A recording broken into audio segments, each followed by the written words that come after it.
du jemals darüber nachgedacht, wie viel Zeit dir genau noch zum Leben bleibt? Und was wäre, wenn eine App dir diese Antwort geben könnte, mit tödlicher Präzision? Willkommen zu Thanatos, die Saga. Dies ist keine Geschichte über Technologie. Es ist eine Geschichte über dich. An der Schule, an der ich war, kamen und gingen ständig irgendwelche Trends, Challenges, Kettenbriefe, alberne Apps, die eine Woche lang in Mode waren. Aber dann gab es eine, die sich wie ein Parasit an alle geheftet hat. Sie hieß Thanatos. Ja, der Name war schon seltsam. Man musste sie nur herunterladen, auf das Icon tippen, die Zugriffe erlauben, liest ja sowieso keiner die Nutzungsbedingungen, oder? Und innerhalb von Sekunden erschien es. Ein Countdown, wie eine tickende Apokalypse-Uhr. Ich habe sie nur wegen Gruppenzwang installiert. Ich hätte nie gedacht, dass das echt sein könnte, bis der erste Körper zu Boden ging. Seitdem läuft meine Zeit ab, wortwörtlich. Und nein, ich rede nicht im übertragenen Sinne.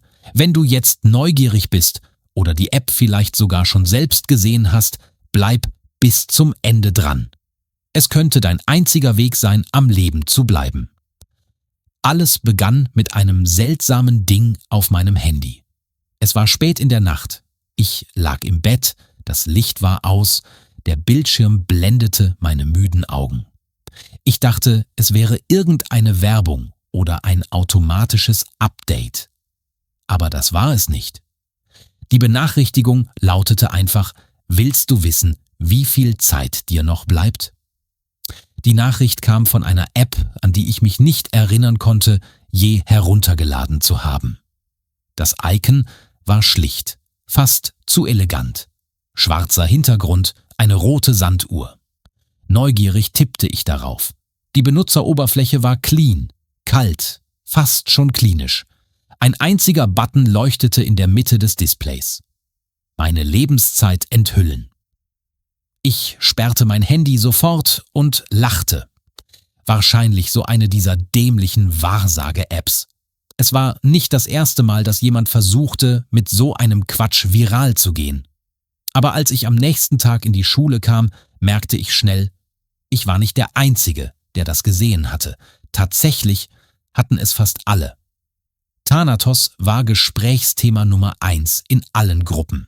Sogar die Lehrer erwähnten es. Vorsichtig, als wäre es nur ein weiteres gefährliches Spiel, wie die, die die Medien gerne verteufeln. Aber irgendetwas war anders. Irgendetwas lag in der Luft. Schwer. Das Komische war, niemand schien wirklich beunruhigt zu sein. Die Leute lasen ihre angezeigte Lebenszeit wie ein Horoskop. Ich habe noch 45 Jahre, nur 3 Monate. Die App spinnt bestimmt. Ey, krass, schau mal eins. Und dann kam der Moment, der mir das Blut in den Adern gefrieren ließ. Leo, ein Schüler aus der 11. Klasse, immer der Spaßvogel, immer am Herumalbern, hob sein Handy und zeigte seinen Countdown. 00 Tage, 00 Stunden, 15 Minuten.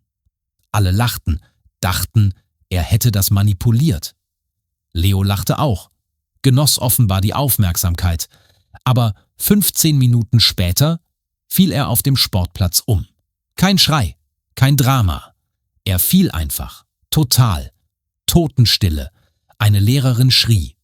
Der Krankenwagen wurde gerufen, aber es war zu spät. Herzstillstand, sagten sie. Niemand brachte es direkt mit der App in Verbindung. Nicht sofort. Nicht dort. Aber an diesem Tag habe ich Thanatos gelöscht. Oder besser gesagt, ich habe es versucht. Nach dem, was mit Leo passiert war, war der Schulhof nie wieder derselbe. Obwohl die Schulleitung versuchte, das Chaos unter Kontrolle zu bringen, außerschulische Aktivitäten wurden gestrichen, Handys während des Tages verboten, verbreitete sich Thanatos wie ein stilles Virus. Und je mehr es verboten wurde, desto neugieriger wurden die Leute. Es fing mit Gemurmel in der Umkleide an, dann tauchten QR-Codes an den Spinden auf. Entdecke dein Schicksal. Wie viele Sekunden bleiben dir noch? Mysteriöse Botschaften in eleganter Schrift, fast schon geschäftsmäßig, mit einem minimalistischen Design, das perfekt auf junge Augen abgestimmt war. Sauber, nordisch, ästhetisch. Die Schule, die ich besuchte, lag in einer kleinen Stadt in Bayern. Klein genug, dass jeder jeden kannte, groß genug, damit sich Gerüchte innerhalb von Stunden in Legenden verwandelten. Was mit Leo geschah, wurde zu einem dieser Fälle, die man rational zu erklären versucht, die aber in Wahrheit viel mehr stören als jede Theorie. Er hatte eine Vorgeschichte mit Herzproblemen. Das war nur Zufall. Vielleicht war er auf Drogen. Aber da war ein Muster, das sich leise abzeichnete. In der folgenden Woche wurde ein Mädchen aus der Parallelklasse, Miriam, tot in ihrem Zimmer gefunden. Laut ihrem Vater hatte sie gerade ein TikTok-Video aufgenommen, wollte irgendeinen Rekord im Schlafentzug brechen. Auf ihrem Handy zeigte Thanatos exakt 00 Tage, 00 Stunden, 1 Minute, genau in dem Moment, als das Video plötzlich zu statischem Rauschen wechselte.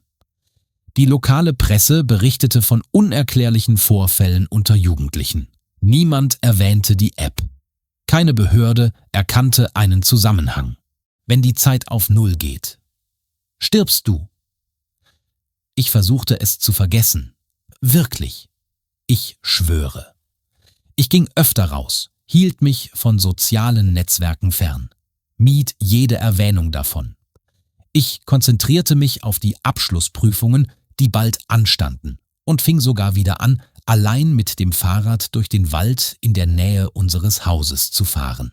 Etwas, das ich seit dem letzten Sommer nicht mehr getan hatte. Aber dann kam der Moment, der mich zurückholte. Oder besser gesagt, mich tiefer hineinzog. Meine kleine Schwester Hannah, 14 Jahre alt, kam in mein Zimmer. Die Augen weit aufgerissen, das Handy zitternd in der Hand. »Brudi, schau dir das an!« Auf dem Bildschirm war das Symbol der App zu sehen. Der schwarze Hintergrund, die Sanduhr und der angezeigte Countdown. 00 Tage, 6 Stunden, 12 Minuten. Mir wurde schwindelig. »Hannah, wo hast du das her?« Ich versuchte, ruhig zu bleiben. »Jemand hat's in die Schulgruppe geschickt. Alle machen das. Ich dachte, es ist nur wieder so ein, naja, Trend halt.« Sofort nahm ich ihr das Handy aus der Hand und versuchte, die App zu deinstallieren. Aber der Button funktionierte nicht. Weder Deinstallation, noch Stopp erzwingen, noch Daten löschen. »Ist verbuggt, ich hab's auch versucht«, flüsterte sie mit brüchiger Stimme. Ich setzte mich an meinen Computer und begann zu suchen, aber nicht auf Reddit oder den üblichen Seiten. Ich ging tief, sehr tief, dorthin, wo nur diejenigen hinkommen, die wissen, welche Türen man im Netz aufmachen muss. Dort fand ich einen Beitrag mit dem Titel »Die Uhr lügt nicht«, verfasst von einem gewissen Krullnos, einem anonymen Profil ohne Historie, ohne frühere Beiträge. Die Nachricht lautete: »Wenn du das hier liest, hat jemand in deiner Nähe Thanatos gesehen. Und du auch. Seine Zeit ist keine Vorhersage. Sie ist ein Urteil. Und es gibt kein Entkommen. Aber vielleicht gibt es ein Verstehen. Wenn du mehr wissen willst, aktiviere das interne Tracking. Es wird den Ursprung offenbaren. Darunter ein hexadezimaler Code, der in ein verstecktes Feld in den erweiterten Einstellungen der App eingegeben werden musste. Ja, die App hatte ein geheimes Menü. Wie ich das herausfand? Ich holte mein altes Handy aus der Schublade, das, was ich benutzt hatte, bevor ich das neue bekam. Ich wusste noch, dass Thanatos dort installiert war. Ich öffnete es, gab den Code ein und etwas veränderte sich. Die Oberfläche wurde kälter. Ein weißer Bildschirm erschien mit schwarzem Text im Stil eines Terminals. In einer Mischung aus Altdeutsch und binären Befehlen stand da: Initiieren Sie die Rückverfolgung.